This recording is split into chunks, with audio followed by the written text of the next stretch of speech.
Bonjour, je me nomme Joyce Laurine Ekambo. Je suis diplômée en génie agro ici à l'Université de Marrakech. Et ça fait à peu près 5 ans que je vis au Maroc. Christian To, diplômé en finance de HUM Casablanca. Je travaille depuis un peu plus de 2 ans au Maroc et je suis camerounais. Donc moi c'est Chazouet et John Austin, étudiant en master de finance d'entreprise HM Casa. Ça fait, bon, je suis à la cinquième année maintenant et voilà quoi. Pourquoi est-ce que vous avez choisi d'étudier au Maroc? C'était un choix sans être un choix en ce qui me concerne. C'était pas la première option, mais c'était parmi. Et Ah, donc j'ai choisi le Maroc parce que, entre autres, d'après les recherches qu'on avait fait avec mes parents à l'époque, c'était un peu comme une sorte de copier-coller de l'agriculture européenne, mais de style méditerranéen. Donc, comme l'Italie, comme l'Espagne, etc. Donc, tout ce qui différait, c'était juste la langue. C'est pour ça que le Maroc nous a semblé être une bonne option. Personnellement, j'ai fait une recherche Google simple, hein. C'est à l'époque, nous, on ne connaissait pas trop. J'ai souvent cherché meilleur business school en Afrique. Chercher une grosse liste. Après, j'ai pesé rapidement le pour et le contre, quoi. Après, le choix s'est vite fait, s'est vite porté sur le Maroc parce que quelque part, ça reste une alternative beaucoup plus accessible pour ceux qui veulent faire des études en France et qui sont le coût des études est énorme, etc. Donc, ça reste une alternative très sérieuse. Et mm, puis, lorsque les dirigeants de l'école sont passés dans mon collège à l'époque, tu dois te croire que le choix était rapidement fait, puisque nous, la promotion Covid, j'avais pas trop d'options à l'époque. mm. C'est intéressant ce que John Austin dit parce que c'est un peu la même chose. Parce que la première université que je fais au Maroc, les dirigeants étaient venus dans notre collège faire une sorte de présentation qui n'était pas très fidèle à la réalité, mais bon. Présentation du campus, de la formation, de tout ce qu'on allait faire ici. Et le rapport qualité-prix était intéressant, donc je suis venu. C'est plus par rapport à mon frère, comme il était déjà ici. C'était juste facilité. Il y a déjà quelqu'un qui va rechercher les écoles et tout ça. Et tu as déjà quelqu'un au moins qui est sur place. Donc, tu n'auras pas à trop rechercher le logement, les personnes qui seront là pour toi, etc. Donc, le choix a été vraiment juste familial. C'était plus facile. Donc, après, j'ai des écoles qu'on m'a proposé aussi. C'était plutôt bien, le programme, etc. Donc, c'était plutôt un bon choix. Première impression que vous avez eue dès que vous avez mis les pieds au Maroc? Mais quand je partais du Cameroun, les gens m'ont dit comment à l'aéroport on allait me viser les cailloux. Oh, mais ouais. Parce qu'en fait, les gens ont une appréhension. Je pense qu'ils ont connu une mauvaise partie du Maghreb et ils se sont dit que bon, tous les Arabes et tous les Maghrébins sont pareils. Et on a eu Ouais, la chance d'être arrivé au Maroc, qui est certainement le pays le plus ouvert ouais, au de cette Maghreb. partie de l'Afrique là. Donc, c'est ça. La première impression n'était pas celle qu'on me promettait, mais j'ai été agréablement surpris, quoi. C'est la même pour moi, parce que, bon, en tant que jeune fille qui suis partie assez tôt de chez moi, c'était assez de conseils. Là-bas, on fait pas ceci, là-bas, on fait pas cela, là-bas, on se comporte comme ça. Quand tu vas Et j'arrive à l'aéroport, la première chose que je vois en sortant de l'avion, c'est quelqu'un qui a un short en collant et un crop top en plein aéroport. Alors que nous sommes en début octobre et qu'il fait quand même frais. Donc je me dis, ah, c'est comme ça ici. Donc finalement, c'était pas du tout ce à quoi donc je m'attendais, un pays strict, rigide, où les gens ne peuvent pas être eux-mêmes, limite, et se conformer à une sorte de loi qui ne fléchit pas. Ça, mon avis a changé par rapport au Maroc avec le temps. Mm. J'ai grandi, j'ai découvert aussi. Mais sinon, de prime abord, dès que je suis arrivée, j'étais étonnée aussi par rapport au niveau de développement.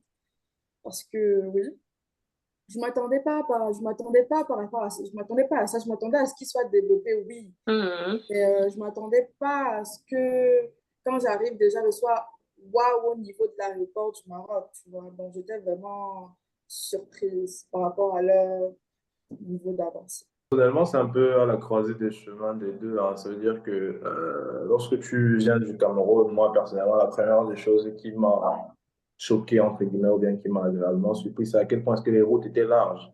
Tu vois. Ah, il y a l'habitude des petites routes là comme ça, tu vois, une route très large. Après, il y avait aussi les immeubles, parce que moi, je suis arrivé directement à Casablanca, donc les immeubles et tout ça. Donc, c'était assez bien, tu vois. Mais après, de l'autre côté aussi, tu avais cet aspect-là où on t'avait dit avant de quitter chez toi que les Arabes, là, ils sont comme ça, il y a ça, il y a ça. Alors que, franchement, pas du tout. En tout cas, de ce que j'ai vécu à l'aéroport, c'était franchement pas ça au premier abord. Moi, heureusement qu'il y avait déjà mon frère, donc je n'avais pas, et Joyce aussi, j'avais déjà parlé avec elle avant, donc il m'avait déjà un peu dit que non, c'est différent, ils se sentent bien, il y a les amis, il y a tout ça.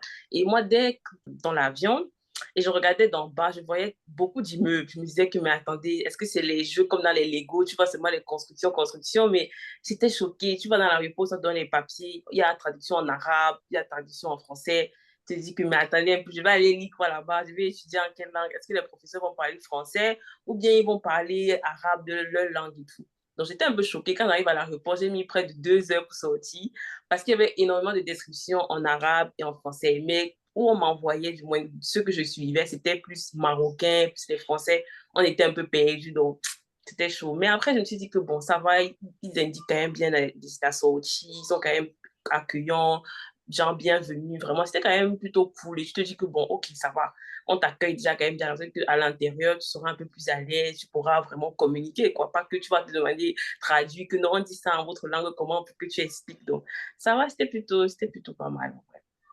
Est-ce que vous avez eu une première difficulté en tant qu'étudiant quand vous êtes arrivé? Genre, quand vous avez rejoint vos écoles, etc. Est-ce que vous avez eu une première difficulté?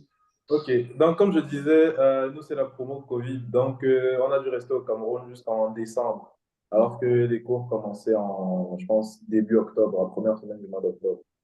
Et quand tu as fait 3 mois à distance et tu arrives, tu sais à quel point tu es en retard lorsque tu arrives et qu'il y a déjà des couples qui sont formés, des choses comme ça. Tu te dis, ok, ça va, là, je suis vraiment en retard. Et puis, j'étais le seul étudiant étranger international et le seul étudiant noir de toute la promotion. On était 120 étudiants, un truc comme ça.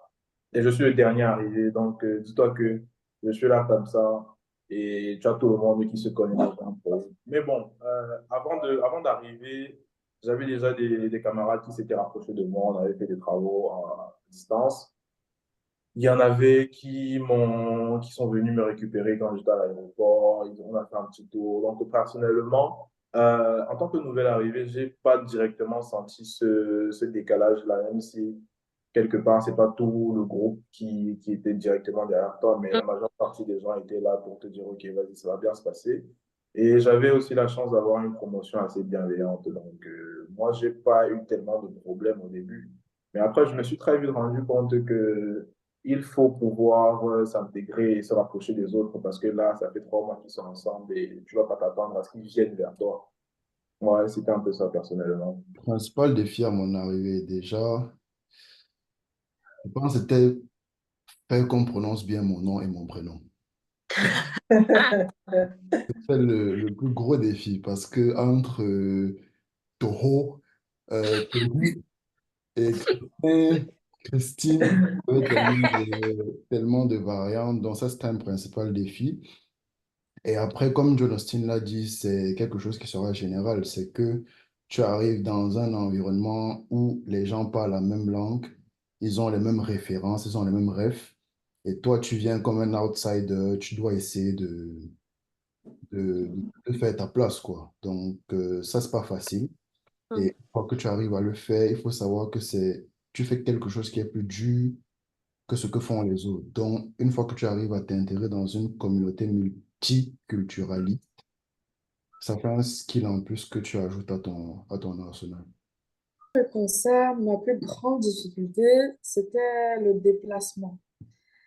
Au début, j'avais pris mes aises parce que petite fille à papa que je suis, je pas accompagnée. Au début, j'avais carrément un chauffeur, vu que mon père, en tout cas, il travaille souvent au Maroc. Donc, au début, j'avais un chauffeur qui m'accompagnait à l'école. qui me ramenait à la maison. Et après, un jour, mon père me dit, Monsieur là, il ne viendra plus te chercher, hein. Je dis, il faudra que tu ailles faire la carte de tram. Je dis, ah, d'accord, OK. Donc, c'est compliqué parce que moi, j'habitais sur la route d'El Jalid à Casa. Mon Ouais. école se trouvait vers, non pas, un peu, en tout cas, j'ai oublié la localisation. Après Panoramique, mon école était là-bas. Donc, quitter du fin fond du village, là où j'étais, aller à l'école, trouver là où il faut faire les courses, Marjane, le Marjane, Californie, qui est là-bas, il faut faire les courses. Il faut porter tes courses toi-même. Il faut aller au 5e étage alors qu'il n'y a pas d'ascenseur pour porter tes propres courses. Ouais. Les bidons Il portait d'eau. le gaz pour monter au 5e étage. C'était Tout chaud. ça là, tu supplies le taxi, il ne veut pas te prendre. Il te demande 30 dirhams pour aller te déposer là où c'est 10 dirhams. C'était difficile. À tout. C'était vraiment ça qui était difficile. Surtout quand ils voyaient à Casa, ils sentent les gens qui ne Ouais, que connaissent tu viens d'arriver. pas. Ils sentent que tu. Et ils te disent, tu connais le prix, non? Tu connais le prix? Je dis, oui, c'est 10 dirhams. Il me dit, non, mon ami, 30. Tu es seulement papa, allons-y, parce que tu as tellement de choses et il y a vraiment, et tu es seul parce que tu es venu seul, tu n'es pas en famille, tu dois te démerder parce que tout le monde le fait. Donc, c'était ma grosse difficulté ici au début. Le changement de saison, tu arrives en plein hiver, je n'ai jamais vécu en hiver, je ne sais pas ce que c'est. Il fait froid. La doudoune, je suis venue du Cameroun avec, ça ne tenait pas si chaud que ça. Je ne sais pas comment on va les dans le pays. Donc, obligé d'acheter d'autres doudounes encore ici, là, mais tu ne connais pas forcément. Là, il faut acheter les doudounes. Donc, tu pars à la Médina, on te vend les fausses doudounes, on te vend ça cher. Franchement, c'était surtout ça mes difficultés. Je ne sais pas si vous avez aussi eu les doudounes robes, les longues doudounes là. Oh mon Moi, Dieu, j'ai toujours ça, donc c'est... J'ai quelle évité humiliation, ça. quelle humiliation, J'ai vraiment. évité ça. C'était un choc stylistique. Je ne pouvais pas me permettre ça. La doudoune légendaire. Pour ma part, c'était l'orientation. Vraiment, je pense que, je ne sais pas si vous avez utilisé Google Maps. Moi, je me suis perdue plusieurs fois. Je prends le taxi, je dis que c'est tout droit, alors qu'il faut aller à gauche. Jusqu'à ce qu'une amie a dit que, OK, pour aller à l'école, je vais aller t'accompagner. Comme ça, 2, 3 fois, tu vas savoir comment on prend le taxi pour rentrer, la direction. J'étais vraiment perdue au début parce qu'il y avait tellement de routes. C'était vraiment les transports, question d'orientation et tout ça. Parce que moi, je suis arrivé en décembre. Et en décembre, les cours avaient déjà commencé. Pour les cours en présentiel qu'on avait, j'avais cours à 8 heures. Et j'habitais assez loin. Donc, tu quittes de Douala, là où il fait genre 30 degrés. Tu arrives en décembre, il fait 2 degrés à 7 heures du matin. Tu ne sais pas comment prendre le taxi, il fait noir dehors, il faut aller à l'école. Ça, c'était les choses particulières. Non, c'était chaud, franchement, c'était chaud. Tu regrettes même. Tu peux même regretter. Tu es même Ouais. venu dans quoi. Mieux, tu restais chez Surtout toi, là. dans ton soleil. Tu n'as pas de problème. Si j'ai ici le froid, ta bouche, franchement, ça grince carrément et tout, tu ressens. C'est trop chaud. Est-ce que vous avez des problèmes avec la langue et la culture? Non. Vous parliez, du moins vous exprimez en français. Est-ce qu'il a fallu parfois, des fois, demander à un ami que traduit ça pour que la personne puisse comprendre? Non, mais pas eu de problème. Non, là, il y a un truc qui me revient parce qu'à Marrakech, on connaît les températures de Marrakech. En plein midi, il fait super chaud. Et en plus, tu dois expliquer un taxi où tu vas. Tu parles Darija, toi en face, tu parles français. Il y a le soleil entre vous deux. Imagine. Un dialogue de sous-miens. Toi, tu es fâché, lui, il est fâché, évidemment. On ne comprend plus. Déjà, chez nous, on est un pays laïque. Donc, même si à la maison, bon, je ne vais pas trop expliquer mon contexte familial, même si à la maison, il y a Noël qu'on va fêter, il y a l'Aïd qu'on va fêter, tout est mélangé. Alors qu'ici, pendant quelqu'un fête son ramadan, il prend un mois pour fêter. Pourquoi tu fêtes l'Aïd pendant un mois? Tu t'en vas, tu fermes la boutique, les gens qui t'achetaient de l'eau, qui t'achetaient du pain, ils ne sont plus approvisionnés. Tu pars pendant un mois. Tu n'expliques pas pour... Bon, pas expliquer, mais on ne comprend pas pourquoi il y a autant de vacances. En plus, pour un boutiquier, tu vas, Non, tu vas pas au les marché, Moi, tu, moi, tu vas ce au qui m'était marché arrivé, 8 heures, moi, la Médina est fermée à 8 heures. Chez nous, le marché, il est ouvert à 6 heures. Si tu veux faire les courses, ouais. tu veux les bons prix, tu peux au marché à 6 heures. Tu arrives à la Médina de Casa, le gars est en train d'ouvrir. Ah, il est 11 heures, c'est là qu'il est en train d'ouvrir son kiosque où il vend les habits. Tu gagnes ton argent quand? Les gens vivent plus la nuit ici que le jour. Il est facile que tu trouves une boutique ouverte à 23 heures minuit, à 10 heures par exemple. Euh, donc, les difficultés, les différences culturelles comme ça existent. La langue aussi, parce que C'est parle chaud. pas arabe chez nous. Même ceux qui ont fait les écoles coraniques ne parlent pas de Darija. Donc, c'était très, très compliqué. Mais en soi, il faut apprendre. Il faut apprendre. Non, je voulais juste revenir sur l'épisode du boutiquier fermé. Parce que Mm. quand je suis arrivé à la résidence, un peu comme tout le monde, quoi. Et je me souviens, le premier jour où c'était fermé à cause de Ramadan, tous les étudiants subsahariens de la résidence, on s'est retrouvés à 8 heures, on sort, on cherche le pain. Parce que nous, on mangeait principalement à l'époque les pains œufs. Donc, on sort, on cherche le boutiquier qui est là d'habitude pour le pain, il n'y avait pas. Il fallait voir la panique. J'avais près de 50 étudiants dans la cour en train de demander qui a trouvé où on achète le pain. Ça, c'était comme...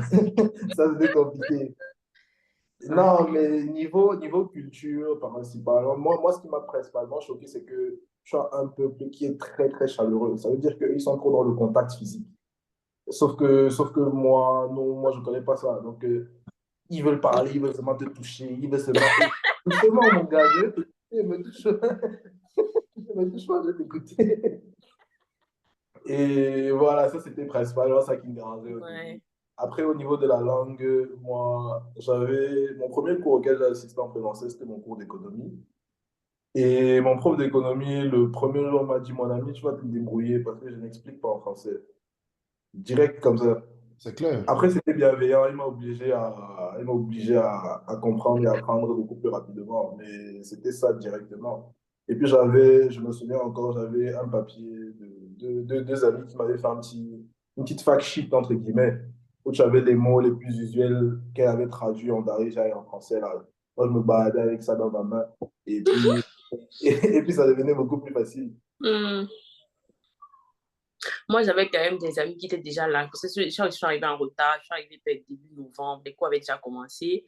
Mais j'avais les amis justement qui m'accompagnaient faire les cours. Ils disent que bon, ça, tu dis, Zouche, tu veux dire deux. Donc, au fur et à mesure ils sont avec toi, ils te disent ah, ça, on dit comme ça. Si tu dis merci, tu dis choukran. Donc, c'est là où tu essaies de prononcer. Tu vois que ta bouche fait genre en prononçant. Mais tu sais, tu n'as pas le choix. Sinon, tu vas faire comment. Donc, c'est comme ça que je fais aussi. Par rapport aussi à la culture, tu vois que le matin, 5 heures, il y a déjà la prière.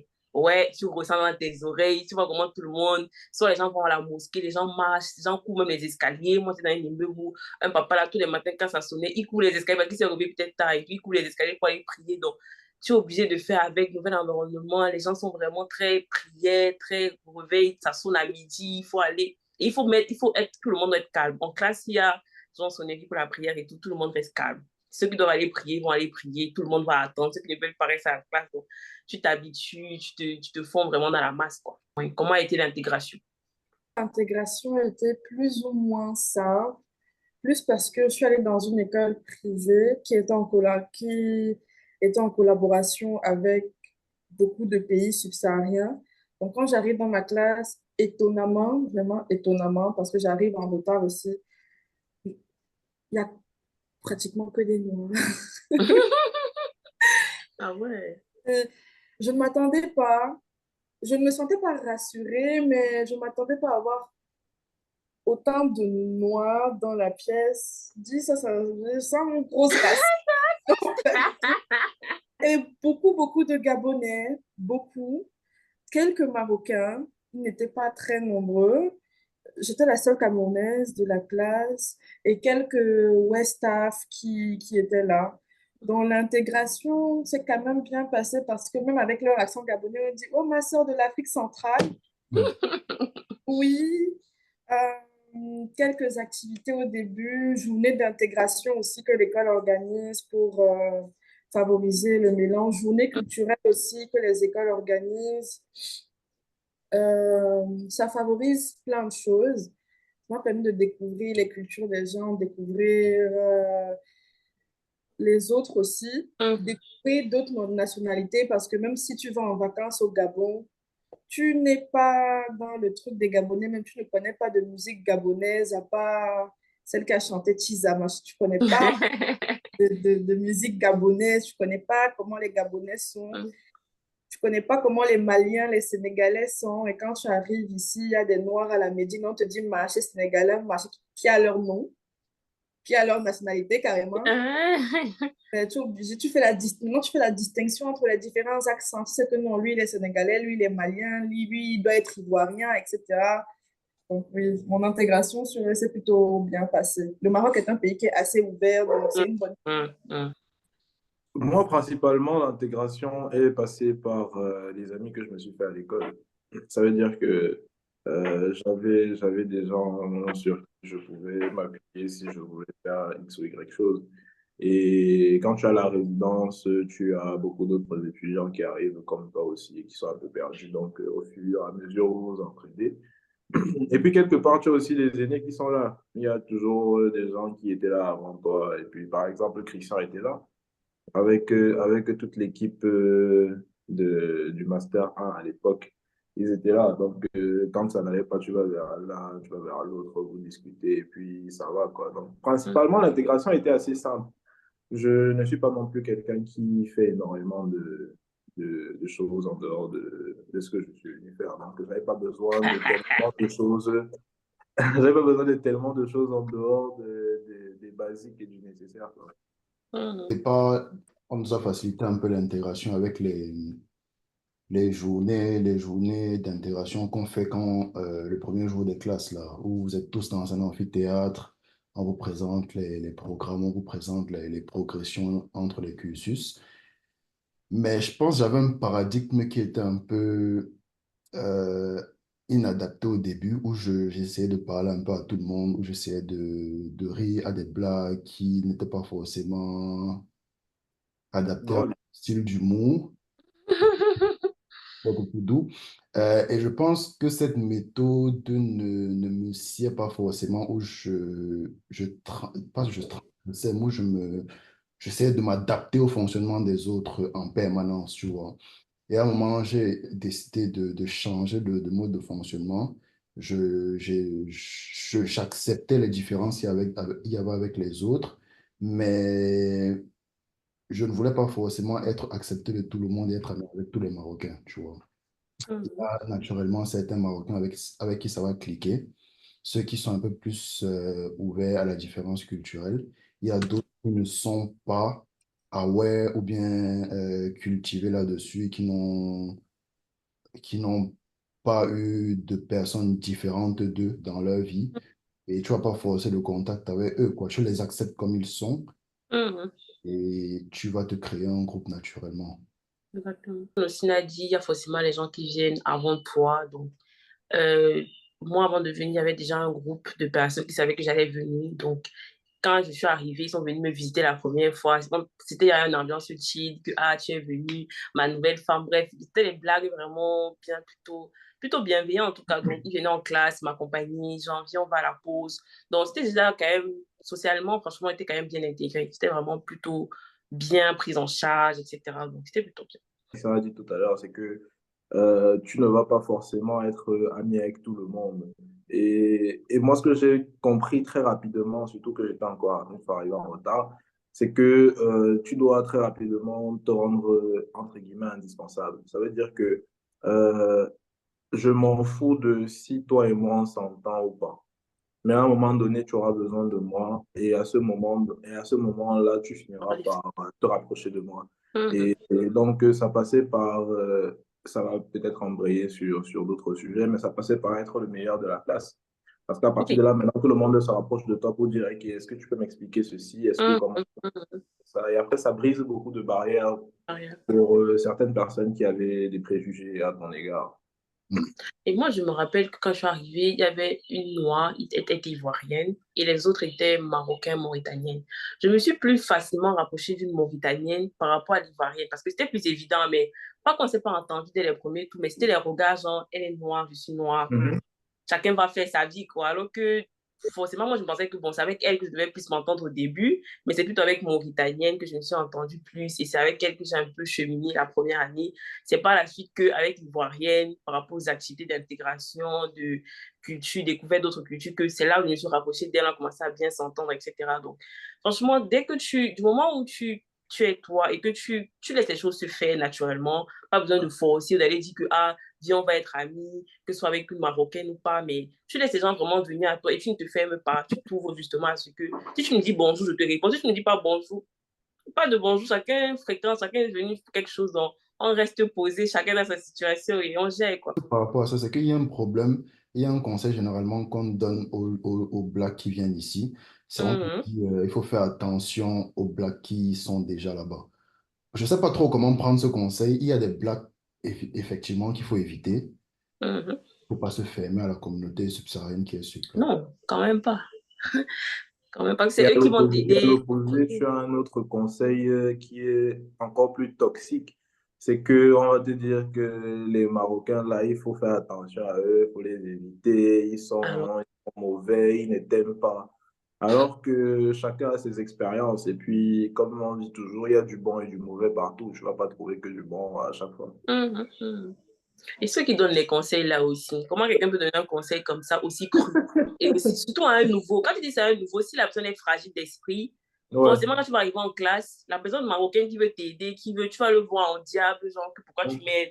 Alors que c'est de manière naturelle qu'ils le font. Genre, je trouve que les personnes qui conseillent comme ça, ils sont toxiques pour les nouveaux et franchement, on doit les écarter parce que tu es en train Il de y en a pourrir beaucoup qui font ça. l'expérience que la personne peut avoir dans la vie, quoi. C'est pas De normal. mon côté, ce sont les membres de ma famille, pas mes parents, mais les grands-parents, les grands-mères. Je ne sais pas si à leur époque, peut-être, il y avait une mauvaise presse concernant le Maghreb et tout. Mais les Arabes Mm. sont méchants, hein. Fais attention aux Arabes, Ouais, ils sont ouais, toute la famille est toujours là comme ça.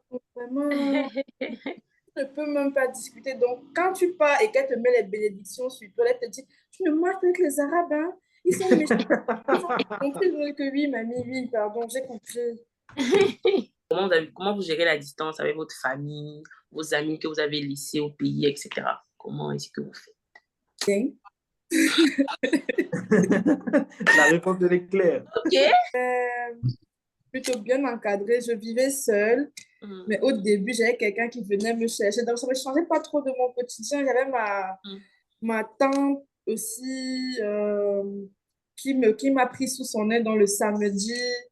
Elle a sa famille, donc le samedi, je vais chez eux, je profite du cadre, on se fait des petits voix de temps en temps. Donc, je n'ai mm, pas eu trop le... Sauf quand les anniversaires arrivent et que tu ne participes pas. mm, Mais le gros pincement de se dire que ta famille n'est pas forcément à côté de toi, je ne l'ai pas ressenti. Mais les amis, oui, par contre, euh, parce que c'est différent. Ici, tu dois recommencer de nouveau alors que tu avais déjà tes mm, repères avec un bon nombre de personnes. Là, tu dois reposer les mêmes questions que tu as déjà posées. mm, mm. Euh, il y a 15 ans, je disais les mots, ça veut dire qu'on allait habiter ensemble. Alors que je commence encore avec quelqu'un d'autre. Ah, tu aimes ça, tu n'aimes pas ceci, tu aimes la mayonnaise, moi je n'aime pas la mayonnaise. Donc, Ouais. c'était ça, mais avec la famille, c'était plutôt facile parce que j'avais déjà d'autres membres ici On pour... n'attendait que de quitter la maison. Donc, quand je suis parti là, merci beaucoup. J'avais besoin de vous. Non, très sincèrement, non, j'ai aucun problème avec ça. Moi, je n'attendais que de partir, hein. Donc, quand je suis parti, j'ai seulement dit merci. Maintenant, je vais profiter un peu Mm, de ce que je peux faire personnellement et tout ça. Après, niveau amis, j'ai pas énormément d'amis non plus. Et puis, ceux qui sont là savent que moi, je ne suis pas du genre à prendre des nouvelles tout le temps. Donc, moi, je suis tranquille chez moi, j'ai pas de problème. Façon d'avoir des relations familiales saines, c'est d'être à c'est distance. à distance, c'est un cheat. Non, ouais, je pense que c'est un cheat. Donc, Ça fait que l'idéal pour moi, c'est d'être ici et que ma famille soit là-bas. Et qu'on s'appelle, je sais pas moi, une fois chaque semaine, une fois chaque deux semaines. Une fois par semaine, là, c'est beaucoup, hein. Moi, je n'appelle pas, j'ai pas le temps. Ouais, T'as pas le temps. C'est ça. une fois de temps en temps. Et Ouais, après, mes amis aussi, quand je quittais, on a pu quitter tous ensemble. Il y a mon pote, il y a qu'un seul pote qui est resté. Mais un an après, il est allé au Canada, mais les autres étaient déjà en France. Donc, voilà, il fallait que chacun commence à grandir, à devenir un peu Mm. plus responsable. Voilà, quoi. Ça fait bien. Moi, comme John Austin, vraiment, j'étais préparée à quitter. Je demandais de quitter. Non, vraiment, c'était soulagement. Mais ça va, il faut grandir, il faut quitter un peu la maison, tu découvres d'autres environnements, tu crées ta vie. Donc, ouais, c'était plutôt pas mal avec les amis aussi. Tu gardes les nouvelles, comment ça va de temps en temps. Oui, tranquille, quoi. De nouveau, c'est d'autres amis, donc ça va, tu t'habitues et tu te crées d'autres aussi, d'autres amitiés, d'autres moods, quoi. Donc, c'est plutôt bien. Même s'il y a mon frère ici, mais lui et moi aussi, on sait que chacun a sa vie, il n'y a pas de problème. On prend les nouvelles, mais chacun gère sa petite vie. Donc, c'est aussi ça. Voilà. Est-ce que vous avez ressenti du racisme ou discrimination à un moment donné? Non, en fait, non, pas vraiment, pas vraiment. Après, il y a un truc subtil, je sais pas comment l'appeler, je sais pas comment le décrire. Il y a ce truc subtil là où parfois ils vont un peu négliger ce que tu es en train de dire. Je sais pas si vous arrivez à ressentir ça. Quand tu es en classe, tu parles en français, ils vont dire, ah, celui-là parle français, encore son français. Ce n'est pas du racisme, c'est juste que c'est pas leur zone de confort. C'est Mhm. c'est ça que j'ai ressenti. moi, à ce niveau-là, honnêtement, je m'en foutais un peu. Ça veut dire que depuis le début, parce qu'on sait même au Cameroun, là, quand tu es à l'école, que c'est toi qui lèves le doigt, tu réponds la télé. Donc, à force, tu te dis, et puis, écoute, moi, j'ai quelque chose à demander, je dis ce que j'ai à dire. Si ça pose problème à quelqu'un, tant qu'il ne vient pas devant moi pour parler, il n'y a pas de souci, il fait ce qu'il veut. Mais niveau racisme, non, pas du tout, pas du tout, parce que déjà, je pense que je ne me suis jamais mis dans les conditions où ça pourrait arriver. Et je me suis toujours assuré d'une chose, c'est que peu importe qui tu es en face, il faudrait que tu te tiennes bien en face de moi. Ça ne veut pas dire que on va faire des problèmes, on va se battre ou quoi que ce soit. Non, ça veut dire que je te respecte, mais si toi et moi, il n'y a pas de respect, évitons de marcher ensemble. C'est aussi clair que ça. Et il faut aussi quelque part comprendre les gens qui sont autour de toi. Et en comprenant ceux qui sont autour de toi, tu te rends compte très rapidement de si ça vaut la peine d'avoir des discussions avec certaines personnes ou pas. Et donc, tu t'évites beaucoup de problèmes. Je dirais oui, tant bien même que nous ne sommes pas dans un pays raciste, parce que vu que les gens continuent de venir au Maroc, vu qu'il y a autant de diversité au Maroc, Mhm. on peut dire que le Maroc n'est pas un pays raciste. Mais les attaques racistes, oui, j'en ai subi. Et il faut qu'on ajoute un facteur à l'équation. J'ai subi des attaques, non pas uniquement parce que je suis noire, mais parce que je suis une femme noire. Ouais, ouais, ouais. Ouais. Les deux Mhm. vont, parce que le type d'attaque que j'ai eu, un homme n'aurait pas, n'a pas eu la même chose. Et je pense que la ville de Casa aussi, tout, c'est le poula, tout le monde est mélangé là-bas. C'est la poubelle. Casa, c'est vraiment la poubelle nationale. Même les Marocains eux-mêmes ici se sentent étouffés à Casablanca. Donc, ça dépend du lieu où tu es, certes. Mais il y a certaines personnes qui n'ont pas été éduquées dans la différence et tout ça. Et quand Mhm. ils sont dans des milieux où il y a des personnes différentes, ils se comportent bizarrement. Le taxi qui ne veut pas peut-être s'arrêter, qui veut pas, Arrêtez. Ouais. peut-être parce qu'il y a déjà une personne qui est marocaine à l'intérieur, la personne lui dit non parce que elle ne veut pas qu'il y ait des personnes racisées qui entrent dans le taxi. Le fait qu'ils te donnent des prix plus élevés parce que tu es noir, alors qu'un Marocain, il ne paierait pas ce prix. Le fait que les appartements, il y a des... Je peux Mhm. comprendre, mais le Ouais, tag ouais, ouvert, ouais. pas de noir. Bon, c'est vraiment tagué Mhm. qu'on ne met pas de noir sur l'annonce. Moi, ça m'a Ouais. choqué de voir ça. de dire que c'est ouvert comme ça, ouvertement. Le propriétaire dit qu'il ne veut pas il ne veut pas d'Africains, c'est ce Ouais. terme-là. Euh, Certains supérieurs ou certains professeurs qui peuvent se permettre de vous prendre de haut ou de vous traiter d'Africains avant eux-mêmes de se corriger et de dire que oui, nous sommes tous Africains. Je trouve que ce sont des actes racistes, mais banalisés, tu vois. Subtil, quoi. Mhm. Vous les Africains, à chaque fois. Je ne me suis jamais senti mal quand quelqu'un a dit ça, mais il y a beaucoup qui n'ont pas été éduqués à chercher comment les autres peuvent vivre. Moi, ma Mhm. première année, j'ai été pro du marocaine parce qu'on faisait des cours particuliers ensemble, vu on suivait c'était en double diplomation, donc on suivait deux cursus en même temps. Et ben Zineb, elle scrollait dans mon téléphone, elle était choquée de voir la machine à laver dans ma maison. Elle était choquée de voir la machine à laver dans ma maison. Elle me dit, mais Laurine, tu as la machine à laver chez vous? Je dis, oui, Zineb, c'est chez toi ici? Je dis, oui, Zineb, c'est ma maison. Et Zineb était choquée. Je ne sais pas où elle croyait qu'on habitait. Je ne sais pas où. Zineb a un téléphone, tu as un téléphone portable, tu as Google et plusieurs autres navigateurs. Tu peux chercher. Tu peux juste taper Cameroun et voir un peu comment les Mhm. gens au Cameroun vivent. C'est pas bien Mhm. compliqué.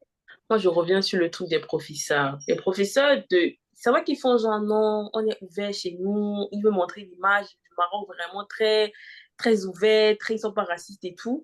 Mais quand ils parlent, il est toujours référé à, ah oui, le Cameroun, Samuel Eto'o. Genre, les personnes qui aiment trop faire, qui aiment trop montrer que oui, ils connaissent l'Afrique, ils connaissent les. Mais alors que tu es en train de vouloir trop mettre quelqu'un dans une case pour, je sais pas, en fait, tout le temps en train de dire, non, oui, Samuel Eto'o, ah, la Côte d'Ivoire, oui, Didier Drogba, oui, il faut jouer bien le ballon. Tellement tu en fais, mais ça va, on a compris. Ok, on peut faire pour. Non, nous ne sommes pas comme ça ici chez nous. Est-ce que tu as découvert quelqu'un qui t'a mal parlé parce que tu es noir? Non, on ne fait pas ça ici. Les gens qui en font trop et après, de manière très subtile, que ah oui, les deux personnes noires là, oui, mettez-vous de côté, faites un groupe.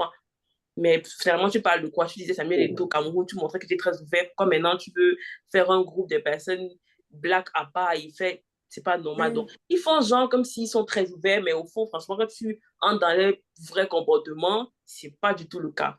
Fait, oui. Non, ce que je veux dire, c'est que c'est vrai que des expériences comme ça, il y en a et beaucoup d'entre nous les vivent. Mais je pense qu'il faudrait qu'on comprenne aussi que c'est le pays qui s'est développé, mais que la mentalité des gens n'ont pas suivi nécessairement par et que ça prendra du temps pour arriver. Maintenant, je pense que chacun de nous devrait aussi pouvoir se dire que je fais ma place. Et puis, si quelqu'un pense que je ne mérite pas la place que j'ai prise, il n'a qu'à venir, on se challenge et on voit.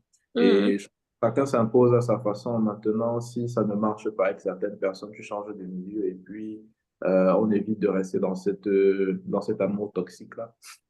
Non, mais après, c'est pas les expériences que chacun partage. C'est pas que tu as eu ça tout le temps, toute ta vie. C'est que tu Ouais, as eu ouais, une ouais. fois, tu as eu deux fois. Après, c'est pas, ils sont nombreux, qui sont très ouverts, qui veulent prendre, qui carrément te prennent dans leur voiture pour t'accompagner. Donc, il y en a beaucoup de cas où c'est vraiment bien. On n'est pas en train de dire que, genre, on est discriminé, on est racisé. Non, mais juste qu'il y a Ouais, aussi ouais. des cas où parfois ces personnes se sentent comme ça, mais c'est pas la mentalité. Sinon, on ne devait pas rester. Imagine, tu es dans un endroit où tu te sens toujours mis à l'écart. Tu restes pourquoi? Tu changes de pays, tu vas ailleurs, tu rentres dans ton pays. C'est pas comme ça que tu envoyé ici, calé. Donc, pour dire que non, c'est l'environnement est bien, les gens évoluent, la mentalité évolue, mais il y a certaines personnes qui continuent de rester toujours en retrait, à faire des choses qui ne sont pas très, très bonnes. Il faut aussi que on arrête d'appeler les Noirs Mamadou. Si ça, Oh, j'arrive à mon ami, gagner ce combat, je suis content. on Arrêtez a d'appeler compris. les gens mon ami et Mamadou. Ouais, On va bien s'entendre. tu vas faire une requête au roi, ici à t'inquiète. Marrakech, c'est Aya Nakamura. Des, Ça dépend, chaque ville, ils ont un peu leur Mhm, mindset.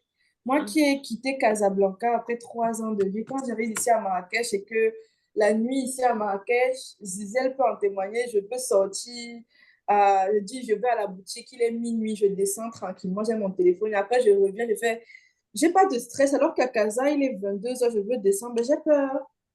J'ai mhm. vraiment peur, je réfléchis à 4 fois parce que Mais j'ai l'impression que il voit une fille, il voit une noire, direct, c'est- tu es open, tu Mhm. fais quoi dehors le soir, donc tout dépend de, moi je pense que les mentalités changent de Ouais, ville ça en ville. dépend.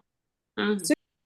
Le Maroc, c'est un bon pays. Merci au Mhm. roi, bon, je précise, parce que Vraiment, Sa Majesté. merci à Sa Majesté, parce que l'ouverture d'esprit vient de lui. Hein. C'est un roi qui est très ouvert.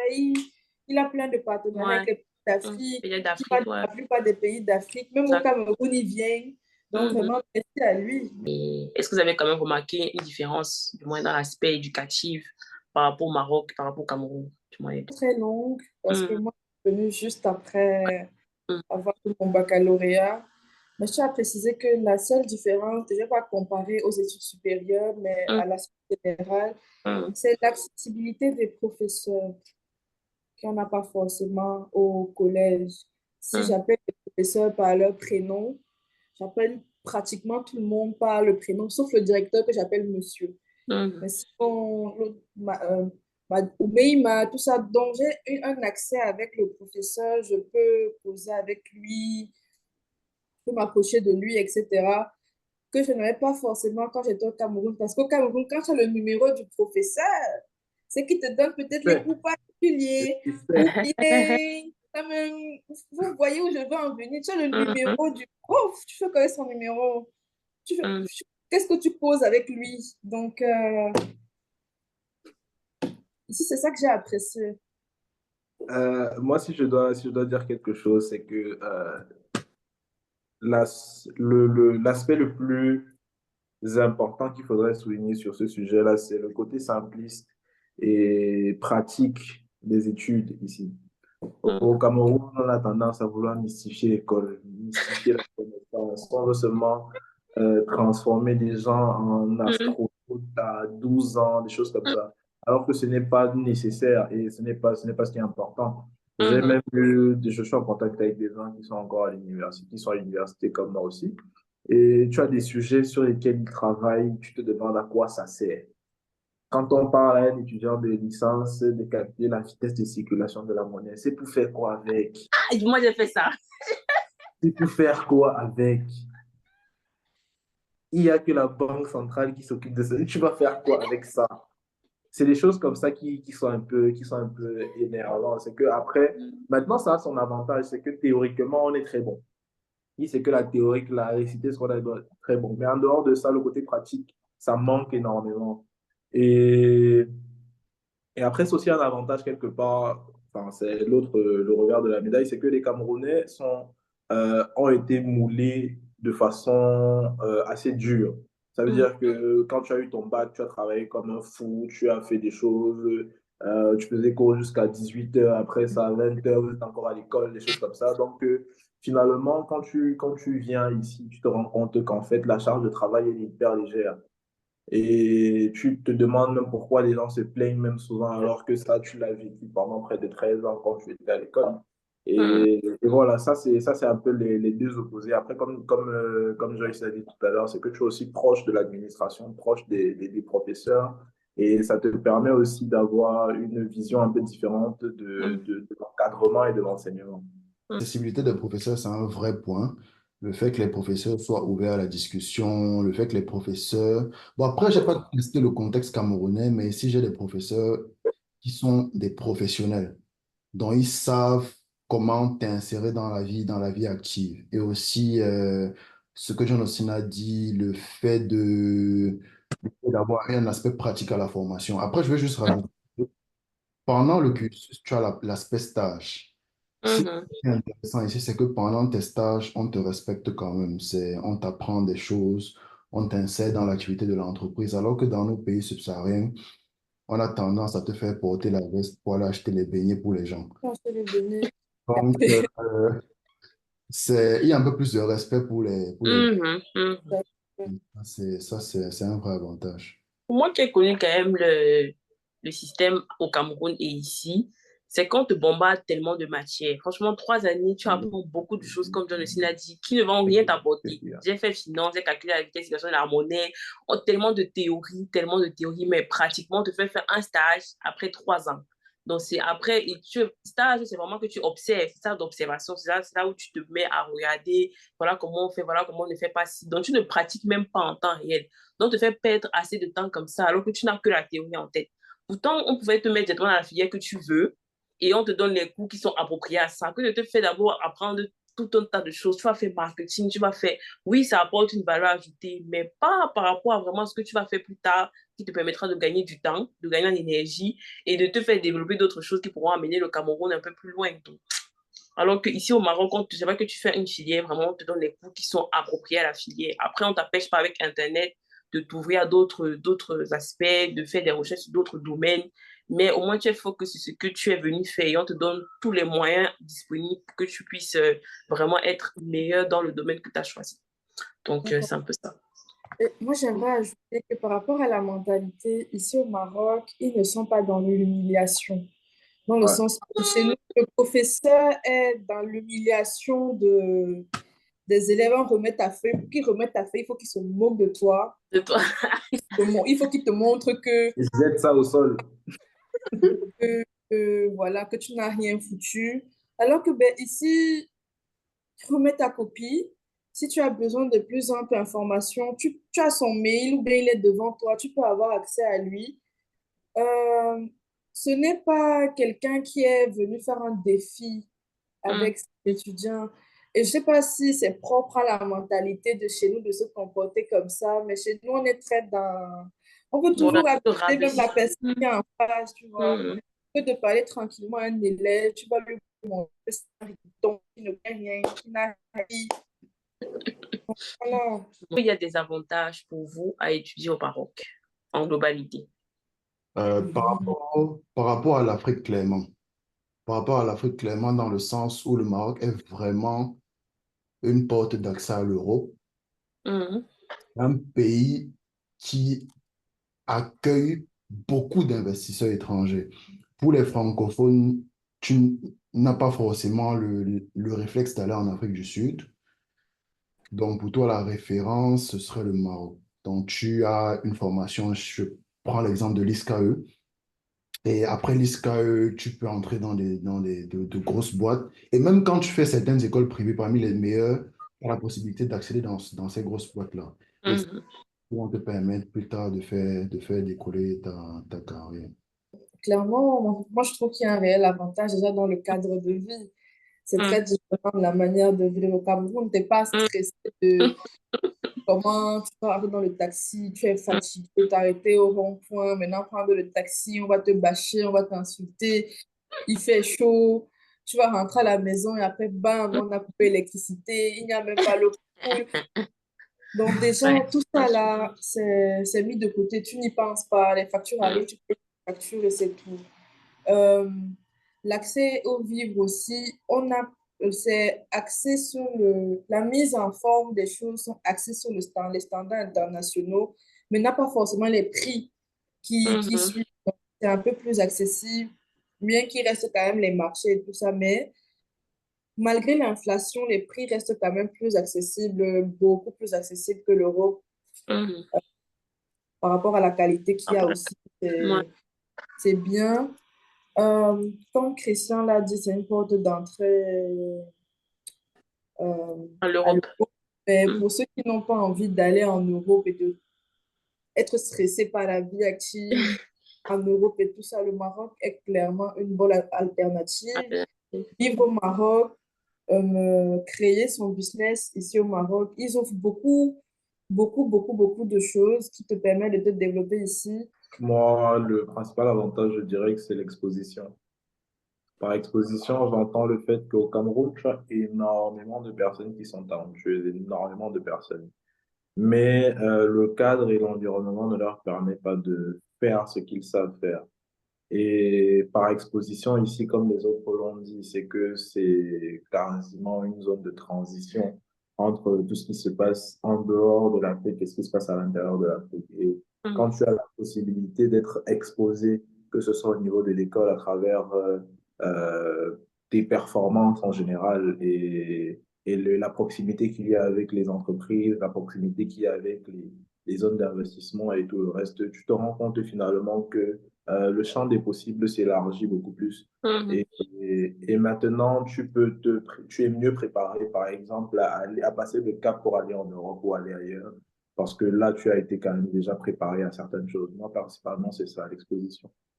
Ouais, pour surtout au cadre de vie, franchement, si un étudiant vient au Maroc et que tu es vraiment focus sur étudier, franchement, il y a vraiment tous les moyens pour que tu puisses bien étudier. Il y a la connexion, il n'y a pas de coupure de courant, il n'y a pas de il y a la chaleur, oui, mais il n'y a pas de moustiques, il n'y a pas de, vraiment, il y a un cadre quand même qui te permet de vraiment bien étudier, de te concentrer sur ce que tu es venu faire.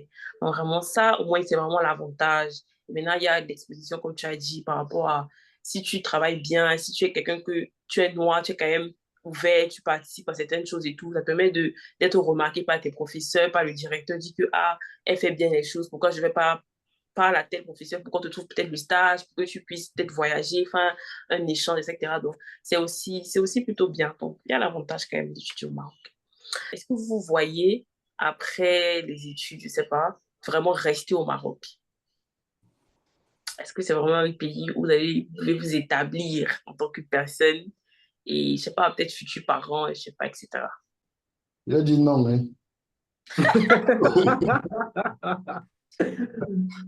Non, non, je m'explique. Le truc, c'est que quand je fais mes jeux comme ça, là, regarde, dans 10 ans, Ça ne donne pas. ça ne donne Jamais. pas. Ça ne donne pas. Donc, c'est un pays où tu fais tes débuts, tu crées ton réseau, tu gagnes en expérience et après, tu essaies de t'exciter dedans. Après, il y a des gens qui sont restés un peu plus longtemps. Ce n'est pas méchant, mais mon idéal, ce n'est pas rester ici. Ce n'est pas Mm, rester. Oui et non. Non, parce que ça me fait un peu peur de rester ici, parce que j'ai peur de rater des opportunités. Mais en soi, oui, parce que c'est ma zone de confort. Ça fait un bon moment que je suis déjà ici. Et comme Christian a dit, quand je ferme les yeux, pas Parce que vivre je là, sens pas bon. la vie est moins stressante qu'en Europe. Vivre en Europe, pour moi, partir pour un emploi, partir pour une conférence, partir pour participer, mais vivre en plein temps au Maroc, je trouve qu'il y a tellement de facilités ici, mm, euh, que ce soit par rapport au logement, que ce soit la vie est un peu moins stressante. Donc, quitte à avoir les moyens à se prendre sa petite villa, à se mettre dans un coin là. Si au Maroc, quand tu as les moyens, tu vis, hein, tu vis une vie. Tu vis une vie que tu ne croyais même pas avoir. Vraiment, il y a des choses qui, tu es cuit aux petits oignons. Et je me suis dit que, en tout cas, je me dis, pourquoi pas, mais ce qui est un peu effrayant, c'est aussi la différence. Les choses sont différentes. Tu n'es pas habitué à un certain... les programmes éducatifs ne sont pas les mêmes. Donc, si tu mhm, veux peut-être construire une famille ici ou quoi que ce soit, ben, c'est pas le système éducatif marocain auquel tu es habitué, donc comment tu vas mhm, commencer à faire? Mais vivre au Maroc, oui, je me vois bien vivre au Maroc, c'est un beau pays, c'est un pays qui te met à l'aise, tu peux vivre dans ton coin, tu es tranquille. Mais en termes d'opportunités, c'est bien d'aller voir ailleurs. Je veux juste souligner quelque chose, comme Joyce l'a dit tout à l'heure. Quand tu as un peu d'argent, là, tu vis bien. Mais surtout que ça déconstruit aussi un mythe qu'on a chez nous, c'est que avoir trop d'argent, là, ce n'est pas fait pour toi. Parce que tu te rends vite compte que trop d'argent, là, c'est quoi? On parle, À il faut faire partir la de combien? conversion, ça va partir de combien, vous parlez de quoi? Ouais, parce que tu dis à un Camerounais 1 million, il te dit, ah bon, mais tu parles de 20 000 dirhams, ça devient différent. Donc, oui, mais moi, non. Non, parce que ce serait un peu manquer d'ambition, je dirais, que de vouloir absolument rester. Maintenant, c'est pas pour dire que rester, ça a des problèmes. Moi, je pense plutôt que lorsque le shift mondial sera fait, il y aura beaucoup de Mm, concentration ici avant que ça ne se déporte vers chez nous. Donc, oui, mais après, quand tu travailles, quand tu as beaucoup d'ambition, c'est difficile mm, de se dire que tu vas faire 10 ans sur place. Et surtout que on aime bouger un peu aussi et on veut voir ce qui se passe de l'autre côté aussi pour Mhm. savoir réellement ce qu'on nous a dit de la manière de fonctionner, de travailler ailleurs, c'est vraiment ça. Et puis voilà, donc non. Mais la partie où tu as dit fonder une famille, là, ça ne marche pas. Ça, là, c'est déjà non, Non, non. voilà. Non. Non, c'est vrai, c'est vrai. Moi aussi, je me vois vraiment pas vivre vraiment m'établir ici. Franchement, non.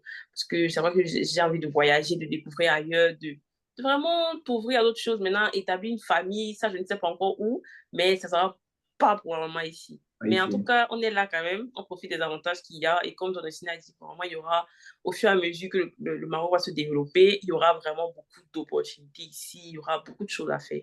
Donc, ça peut être un pays aussi qui peut être bien, mais bon, en tout cas, on est encore jeune, donc le temps qu'on est encore là, on va découvrir d'autres choses. Maintenant, est-ce que vous avez des conseils que vous donnerez à un étudiant qui vient d'arriver? Moi, j'ai des conseils. Le premier conseil que je donnerais à un étudiant, c'est de ne pas être surpris. Être surpris, ça implique beaucoup de choses derrière. Tu peux être content, apprécier ce que tu es en train de voir, savourer ce que tu es en train de vivre comme moment, mais de ne jamais être surpris de ce qui est en train de t'arriver. Ça veut dire qu'il y a beaucoup de gens qui vont sortir et te dire, oh, je suis déjà en bain. Oh, non. Tu as quitté le pays, oui, c'est beau autour de toi, oui, mais ça ne veut rien dire et ce n'est que le début d'une aventure. Deuxièmement, c'est de se concentrer vraiment sur ce que tu es venu faire ici. Beaucoup d'entre nous finissent par s'égarer parce qu'ils ont oublié ce qu'ils sont venus chercher. Ils s'égarent dans des... Parce que ici, il y a tout. Bon, mauvais, même dans le mauvais, là, il y a tout. Donc, tu finis par te retrouver dans des situations ubuesques, comme dirait l'autre. Et il n'y a personne ici pour te dire ce que tu dois faire ou ce que tu ne dois pas faire. Tu peux même bloquer tu éteins ton téléphone, là, ta mère va même pas te faire si tu as mangé ou quoi que ce soit. Donc, non. Et puis, n'ayez pas peur de bomber le torse. Ça veut dire que chez nous, on a l'habitude de nous faire croire que il ne faut pas montrer que tu es bon, il ne faut pas, il faut te cacher. Oui, c'est bien de vivre caché, de vivre de façon discrète, de vivre en toute humilité, mais quand tu sais que tu es bon et que tu es capable de faire quelque chose, il faut avoir peur de montrer aux autres que c'est toi la tête à abattre et il faut savoir vivre avec ça. Après, soyez très simple, très humble et puis vivez vos expériences. Beaucoup de gens vont vous dire, non, moi j'ai vécu ça. Les gens là, un jour m'avaient fait... Non. Ok, tu prends, tu acceptes, tu accueilles. Mais ça ne veut pas dire que tu vas directement catégoriser les gens dans certaines cases et puis Mhm. te braquer. Maintenant, il y a toujours des gens autour de toi qui sont prêts à t'aider. Il y a toujours des Mhm. anciens. Approche-toi, n'aie pas peur de demander.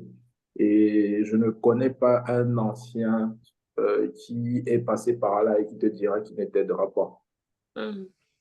Et après, profite de la vie, hein, profite parce que la meilleure des choses que tu recevras ici, ce n'est pas l'éducation, enfin, ce ne sont pas les cours que tu prendras, mais c'est toute la vie qu'il y a autour, savoir s'occuper d'une maison, savoir s'occuper de soi-même, euh, planifier des choses, se préparer, faire face à des difficultés. C'est ça qui forge le parcours ici. Et puis, le reste, tu prends un problème à la suite.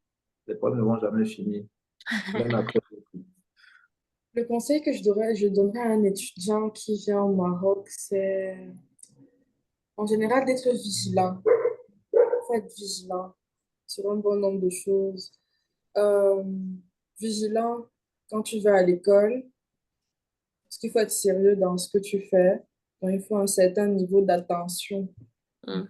Le projet que tu as, vigilant sur ton avenir, parce que tu ne vas pas payer, parce que beaucoup qui viennent dans des écoles privées qui ont des coûts, hein. Les Mhm. écoles de commerce, on compte en euros, tu vas payer 7 000 euros, 8 000 euros. La Mhm. scolarité, il ne faut pas venir montrer tes dents. Tu vas voir que le système est un peu flexible.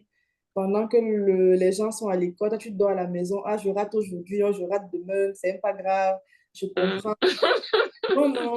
Ce sont des erreurs, ce sont des petites erreurs qu'on a faites, mais il Mhm. faut quand Mhm. même parler là de ne pas se mélanger avec tout le monde parce que la personne est noire comme toi.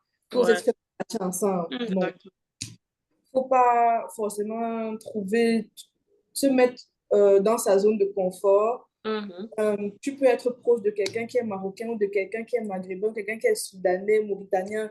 qu'importe, que la personne est camerounaise comme toi, Ouais. devez forcément être amis parce qu'elle peut t'amener dans des trucs. Mais dans l'histoire, quand j'écoute l'histoire de mes camarades, je me dis, ben Dieu merci, j'ai évité pas mal de choses, justement parce que je n'ai pas dans le cercle de personnes qui sont allées jouer Oui. de cette manière exactement. Donc, il faut être vigilant sur ce que l'on veut aussi pour soi, sans que tu es au bord du suicide. Prends du temps pour toi.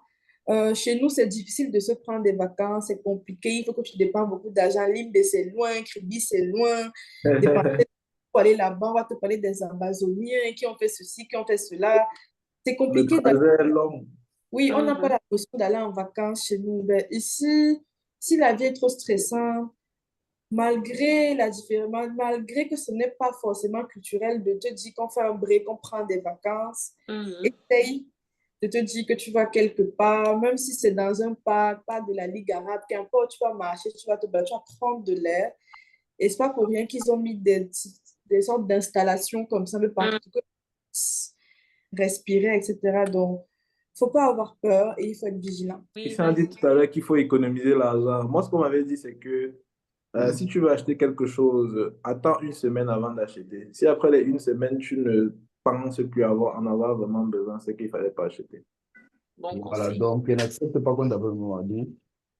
Ne pas qu'on te manque de respect et profite à fond des moments parce que c'est un pays qui te permet de voyager, Ouais, de découvrir des choses pas de et chance. documente au max tes expériences. Ouais. Oui, c'est ça, vraiment tout faire pour vraiment maximiser le temps que tu es là, pour t'ouvrir à d'autres choses et pour faire au mieux ce que tu es venu faire. Donc, merci d'avoir accepté John Austin l'invitation. Merci à toi, Joyce. Merci, Christian. Donc, merci à vous. Et passez une très, très belle soirée et bon férié. Bisous.